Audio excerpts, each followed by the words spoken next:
আসসালামু আলাইকুম। আজকের ক্লাসে আমরা আলোচনা করব implementing lambdas expression and high order function সম্পর্কে। গত লেকচারে আমরা ল্যামডা ফাংশন এবং অ্যানোনিমাস ফাংশন সম্পর্কে আলোচনা করেছি। দেন পরবর্তীতে আমরা ক্লোজার নিয়ে আলোচনা করব। হাই অর্ডার ফাংশনে আপনারা আজকে দেখতে পারবেন can accept function as a parameter. এতদিন দেখতে পাচ্ছেন আমরা বিভিন্ন ডাটা টাইপ কিন্তু ইন্টিজার, ডাবল এবং স্ট্রিং টাইপের ডাটা টাইপকে আমরা প্যারামিটার হিসেবে পাস করেছি, কিন্তু আজকে আমরা একটা ফাংশনকে প্যারামিটার হিসেবে পাস করব। ক্যান রিটার্ন এ ফাংশন, কীভাবে আমরা একটা ফাংশনকে রিটার্ন করাতে পারি, অর ক্যান ডু বোথ, দুইটা আমরা কিভাবে করতে পারি সেটাই আমরা আপনাদেরকে দেখাবো। এবং এই ভিডিও থেকে আপনারা জানতে পারবেন how to pass function as a parameter এবং how to return a function from another function. চলুন আমরা দেখি আমাদের ইন্টেলিজ আইডিতে আমি একটা ডাট ফাইল ক্রিয়েট করে সরাসরি আপনাদেরকে লাইভ প্রজেক্ট দেখাবো, তাহলে আপনারা বিষয়টা আরও ক্লিয়ারভাবে বুঝতে পারবেন। সেজন্য আমি ইন্টেলিজ আইডিতে চলে এসেছি এবং এখানে একটা মেইন মেথড ক্রিয়েট করেছি। প্রথমে আমি আপনাদেরকে দেখাবো accept function as a parameter. এতদিন আপনারা দেখতে পাচ্ছেন, আমি একটা যদি দেখাই, প্রথমে আমি আপনাদেরকে দেখাবো accept function as a parameter, কীভাবে আপনারা প্যারামিটার হিসেবে একটা ফাংশন পাস করবেন। এতদিন আপনারা দেখতেছেন, আমি যদি দেখাই ভয়েড সাম ইন্টিজার এ প্রিন্ট এ, এভাবে কিন্তু আপনারা দেখতে পাচ্ছেন আমরা এখন এটা ইন্টিজার টাইপের ডাটা টাইপ হিসেবে প্যারামিটার হিসেবে পাস করেছি, কিন্তু না, আমরা কিন্তু চাইলে ফাংশন হিসেবে প্যারামিটার হিসেবে পাস করতে পারি। সেটা কিভাবে, সেটা এখন আপনাদের দেখাচ্ছি। প্রথমে আমি নিয়ে নিচ্ছি ভয়েড টাইপের, ভয়েড হলে রিটার্ন টাইপ।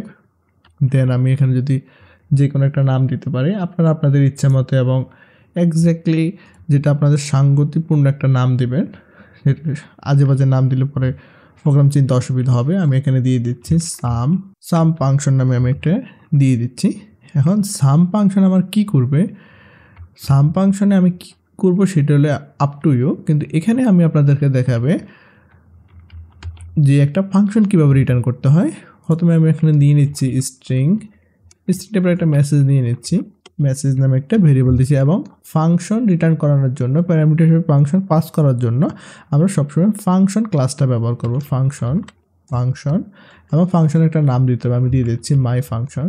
Exactly same. এখন আমার যদি এই ফাংশনটাকে কেউ কল করে মেইন মেথডের ভিতরে, তাহলে প্রথমে কি করতে হবে, তাকে একটা মেসেজ দিতে হবে, স্ট্রিং টাইপের ভ্যালু দিতে হবে। দেন ফর প্যারামিটার হিসেবে আমার কিন্তু এখানে এটা ফাংশন পাস করতে হবে। তাহলে এখন ফাংশনটাকে আমি কী করব, মেসেজটাকে প্রথমে আমি মেসেজের কাজ করতেছি, মেসেজ যখন পাস করবে এখানে মেসেজ হিসেবে মেসেজটাকে দেখাবে, মেসেজটাকে আমি পাস করে দিলাম। দেন সেকেন্ড যে প্যারামিটার আছে মাই ফাংশন, এখন মাই ফাংশন আমি কী করলাম, দুইটা আর্গুমেন্ট দিয়ে দিলাম, সাপোজ 20 এবং 30, দুইটা আর্গুমেন্ট আমি পাস করে দিলাম। যখন আমার ফাংশনটা এমনভাবে হতে হবে যে ফাংশনটা এখানে পাস করবে সে কিন্তু দুইটা আর্গুমেন্ট নিয়ে কিন্তু কাজ করাতে হবে, নাহলে আদারওয়াইজ কাজ করবে না। এই হলো আমার মূলত মেইন ফাংশনটায় accept function as a parameter. এখন এই ফাংশনটাকে আমি কিভাবে কল করব মেইন মেথডে এবং আরেকটা ফাংশন পাস করব সেটা আমি দেখাচ্ছি। প্রথমে আমরা আগের মতোই সিস্টেমে কল করব, ফাংশন যেভাবে কল করে আমরা সেভাবে কল করব। এখন প্রথম প্যারামিটার হিসেবে আমরা দিতে পারি হ্যালো। এখন সেকেন্ড যে প্যারামিটার দিতে হবে এটা কিন্তু একটা ফাংশন দিতে হবে, টাইপ হলো ফাংশন। ক্লিয়ার? এখানে কিন্তু আমরা ফাংশন ছাড়া আদারওয়াইজ অন্য কোনো ভ্যালু দিলে কিন্তু এরর হবে। তো ফাংশন যে দিব আমরা, সেজন্য আমরা আরেকটা ফাংশন ক্রিয়েট করে নিচ্ছি। সেজন্য আমি এখানে দিয়ে দিচ্ছি ফাংশন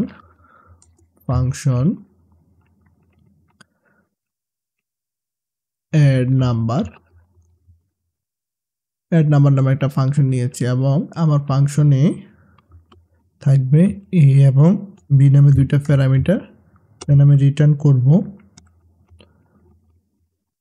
প্রিন্ট এ প্লাস বি। আমি একটা অ্যানোনিমাস ফাংশন নিয়েছি এখানে। আমার ফাংশনে কি করব, এখানে অ্যাড নাম্বার, এখানে এ এবং বি এর মধ্যে দুইটা ভ্যালু থাকবে, দেন প্রিন্ট করবে আমার এই ফাংশনকে। যখন আমি প্রিন্ট করব এবং এ এবং বি দুইটা মানকে এসে যোগ করে প্রিন্ট করব। এখানে তো একটা ফাংশন পাস করতে হবে, আমি এখানে অ্যাড নাম্বারটাকে পাস করে দিচ্ছি।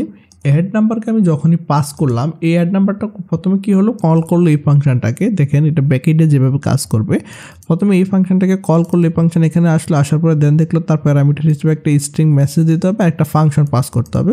সেম চলে গেলো, সেই মেসেজটা এখানে যখন আমরা হেলোটা দিলাম, হেলোটা মেসেজ চলে আসলো, প্রিন্ট করলো মেসেজ, ক্লিয়ার। এখন আসেন নাম্বারের বেলায়, আমরা এখানে নাম্বার দিয়েছি, নাম্বারটা চলে এলো মাই ফাংশনে। মাই ফাংশনে আসার পরে সে দেখলো যে এখানে আমার এখানে দুইটা ভ্যালু আছে, এবং এখানে আমি বলেছি যে আমার দুইটা ভ্যালুই থাকবে, বাট কিন্তু দুইটা যোগ করে দেখাতে হবে। আমি এখানে প্রিন্ট করে দিয়েছি, তাহলে সে অটোমেটিক দুইটা মানকে যোগ করলো এবং প্রিন্ট করলো। যদি আমি প্রোগ্রামটা রান করি তাহলে দেখি আমাদের আউটপুটে কী আসে। দেখতে পাচ্ছি আউটপুটে এক্স্যাক্টলি প্রথমে হেলো এসেছে এবং 20 এবং 30 এই দুইটাকে যোগ করেছে, যোগ করে আমাদেরকে 50 দিয়েছে, ক্লিয়ার। তাহলে আপনারা বুঝতে পারলেন কীভাবে একটা প্যারামিটার হিসেবে ফাংশন পাস করতে হয় এবং ফাংশন রিসিভ করতে হয়। এখন পরবর্তীতে আমি যেটা নিয়ে কথা বলবো সেটা রিটার্নিং ফাংশন, কীভাবে আপনি একটা ফাংশন রিটার্ন করাবেন সেই বিষয়টা আমি আপনাদেরকে এখন দেখাবো। ফাংশন এতদিন আপনারা দেখলেন কীভাবে ইন্টিজার এ, তাহলে ইন্টিজার এ যখন ইন্টিজার এ অথবা আমরা ইন্টিজার টাইপের যেই ভেরিয়েবল দিই সেই ভেরিয়েবলকে না রিটার্ন করাতে হয়। সাপোজ এখানে আমি দিয়ে দিচ্ছি এই নামে একটা নিয়ে নিচ্ছি, এবং আমরা এখানে রিটার্ন করতে হবে ইন্টিজার ভ্যালু, সাপোজ 20। এটা তো আপনারা অলরেডি জানেন কীভাবে রিটার্ন করাতে হয়, কিন্তু না, আজকে আমি একটা ফাংশন রিটার্ন করাবো, সেই জন্য আমার ফাংশন কিওয়ার্ডটা দিতে হবে। ফাংশন রিটার্ন করার জন্য ফাংশনে দিতে হবে। ফাংশন দিলাম, আমি ফাংশনে একটা নাম দেবো। আমি এখানে ফাংশনের নাম আপ টু ইউ, আমি এখানে দিলাম টাস্ক টু পারফর্ম, এটা একটা নাম দিয়ে দিলাম টাস্ক টু পারফর্ম। আমার ফাংশনের বডিটা আমি ক্রিয়েট করে নিয়েছি। এখন এই ফাংশনটা কিন্তু আমার সর্বশেষ আরেকটা ফাংশন কিন্তু আমার এখানে রিটার্ন করাতে হবে এই ফাংশনের ভিতরে। আমি এখানে দিয়ে দিচ্ছি ফাংশন, আবারও ফাংশন মাল্টিপ্লাই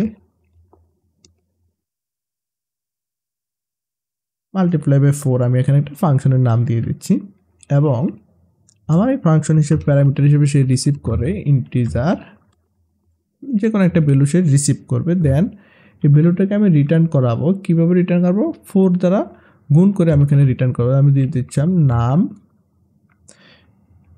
বি এর নাম্বার ইন্টু 4, এই ভ্যালুটা আমি এখানে রিটার্ন করাতে চাচ্ছি। এখানে প্যারামিটার নামটা আমি চেঞ্জ করে দিচ্ছি, নাম্বার দিয়ে দিলাম এবং আমি এটাকে রিটার্ন করিয়ে দিলাম নাম্বার ইন্টু 4 দিয়ে। সর্বশেষ আমার কিন্তু একটা ফাংশন রিটার্ন করাতে হবে, না হলে হবে না। তো রিটার্ন আমি কীভাবে করাবো, আমার তো এখানে একটা ফাংশন আছে অলরেডি, আমি এখানে একটা ফাংশন নিয়েছি, আমি এখানে দিয়ে দিচ্ছি রিটার্ন মাল্টিপ্লাই বাই 4। এই ফাংশনটাকে আমি রিটার্ন করে দিচ্ছি। দেখতে পাচ্ছেন আমার এখানে ইররটা চলে গেছে, কারণ আমি একটা ফাংশন এখানে রিটার্ন করাবো অলরেডি। মাই ফাংশন একটা কিন্তু মাল্টিপ্লাই বাই 4 কিন্তু একটা ফাংশন, যেটা একটা আর্গুমেন্ট হিসেবে একটা ইন্টিজার টাইপের ভ্যালু সে রিসিভ করে এবং ভ্যালুটাকে 4 এর সাথে গুণ করে এবং রিটার্ন করে দেয় আবার, ক্লিয়ার। তাহলে আমাকে তো ফাংশনটা রিটার্ন কীভাবে করলাম সেটা আমি আপনাদেরকে দেখিয়েছি। তারপর আমি আরেকটু বুঝিয়ে দিচ্ছি। ফাংশন রিটার্ন করার জন্য প্রথমে ফাংশন কিওয়ার্ডটা দিতে হবে, নেমটা up to you, then parameter হিসেবে কিছু দিতে পারবেন আপ টু ইউ, এটা ফাংশনের বডি। আবারও ফাংশন এবং মাল্টিপ্লাই বাই 4 এবং integer function number is equal to return করলাম নাম্বার ইন্টু 4 দিয়ে। রিটার্ন সর্বশেষ আমার একটা ফাংশন কিন্তু রিটার্ন করাতে হবে, না হলে হবে না। আমি একটা ফাংশন রিটার্ন করিয়েছি অলরেডি। এখন এই ফাংশনটাকে আমরা কীভাবে কল করব, এই ফাংশনটাকে যখনই আমরা কল করব, আপনারা দেখছেন ফাংশন কিন্তু একটা অবজেক্ট, বিষয়টা আমি বারবার বলতেছি। আপনারা জানেন আমরা ফাংশনকে একটা অবজেক্ট হিসেবে চিনি। এই ফাংশনটাকে আমরা একটা অবজেক্টের মধ্যে রাখতে পারি, সে ভার, এটা নাম দিতে পারেন my value is equal to, এখন আমরা এই ফাংশনটাকে কল করব টাস্ক টু পারফর্ম। আমরা কিন্তু এই ফাংশনটাকে কল করলাম টাস্ক টু পারফর্মে। টাস্ক টু পারফর্ম কী করবে, ফাংশনটা আমাদের একটা সে ভ্যালু রিসিভ করবে এবং ভ্যালুটা কি করবে, এই যে মাল্টিপ্লাই বাই 4 সেই ভ্যালুটাকে অলরেডি প্রিন্ট করে দেখাবে।